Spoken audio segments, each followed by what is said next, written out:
سارے پرابلم ہے وہ بیسیکلی علیم کے ہاتھ میں جو پرانا لو جو وائٹ مین نے بنایا تھا ان کے ہاتھ میں آ گیا اور اس لو کو وہ استعمال کر رہے ہیں اور اپنے مفاد کے لیے استعمال کر رہے ہیں. تو ہماری کوشش ہے کہ سب سے پہلے جو ہے نا یہ جو قانون ہے ہمارا اس کو ہمیں اپڈیٹ کرنا پڑے گا. میں خود بیرسٹر ہوں اور میں جب لاہور میں کام شروع کیا تو یہاں پر میں نے جب دیکھا کہ وہاں انگلینڈ میں جو بھی لا اینڈ آرڈر تھا یا ایکٹ سے وہ سب کے ساتھ بیسکلی کینسل ہو چکے ہیں, امینڈ ہو چکے ہیں, نئے لا اینڈ آرڈر آ گئے. یہاں پہ وہی ہمارا 1893 ایکٹ چل رہا ہے, 1925 لینڈ ایکٹ چل رہا ہے. اسی طرح بہت سارے جتنے بھی لا ہمارے یہاں پہ چل رہے ہیں اسٹل وائٹ مین کے دیے ہوئے ہیں. ہماری کوشش ہے کہ اس کو بھی تبدیل کیا جائے. اس کے بعد ایجوکیشن سسٹم جو ہے اس کو بھی اپنے ریلیجن اور اپنے کلچر کے ساتھ کمپیٹیبل کرنا پڑے گا. میں نے یہاں پہ دیکھا کہ میں باہر سے پڑھا ہوں, باہر کام بھی کیا ہے, تو میں نے دیکھا کہ ہمارے اندر still inferiority complex still exist کرتی ہے.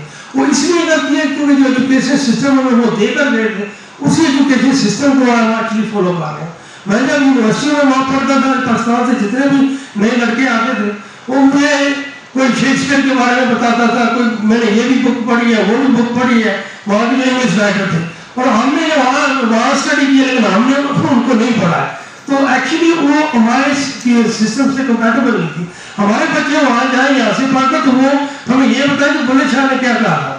ایسے ہمارے جو ہمارے آئیڈل تھے انہوں نے اتنا کچھ لکھا ہے اس کے بارے میں کچھ بھی معلوم نہیں. تو ہماری کوشش ہے کہ ایجوکیشن سسٹم جو ہے اس کو بھی تبدیل کیا جائے. کہ وہ تین چیزیں جو ہم نے دیکھی ہیں جس کی وجہ سے آپس میں انڈرسٹینڈنگ نہیں آتی ہے. ایک تو یہ ہے کہ ہمارے ایک تو اسکول ہو گیا جو پرائیویٹ اسکول ہے جہاں پہ صرف ایلیٹ بچے جاتے ہیں. دوسرا یہ ہے کہ پبلک اسکول ہے اور تیسرا ہمارے ریلیجیس اسکول ہے. جب یہ تینوں بڑے ہوتے ہیں تینوں کو ڈفرنٹ قسم کا کریکولم جو ہے وہ پڑھایا جاتا ہے. جب یہ تینوں ایکچولی جوان ہوتے ہیں تو ان کے آپس میں انڈرسٹینڈنگ ہو ہی نہیں سکتی بیکاز یہ ایجوکیشن سسٹم جو انہوں نے بنایا ہوا ہے وہ اس میں اوبیسلی ٹیچنگ ایک مختلف قسم کی دی جا رہی ہے اور اس کی وجہ سے جو ہے وہ ایکچولی ہمارے جو ہے نوجوان میں اور ریلیجیس اسکول سے جو نکلتے ہیں جو پرائیویٹ اسکول سے نکلتے ہیں بہت بڑی گیپ ہے.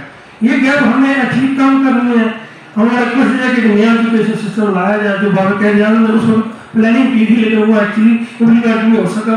وہ ایک جو ابھی تھا جو مسلمان ہوا تھا اس کو بابا قائد اعظم نے یہ ٹاسک دی تھی کہ آپ ہمارا جو ایجوکیشن سسٹم جو ہے اس کا کریکولم بنائیں. لیکن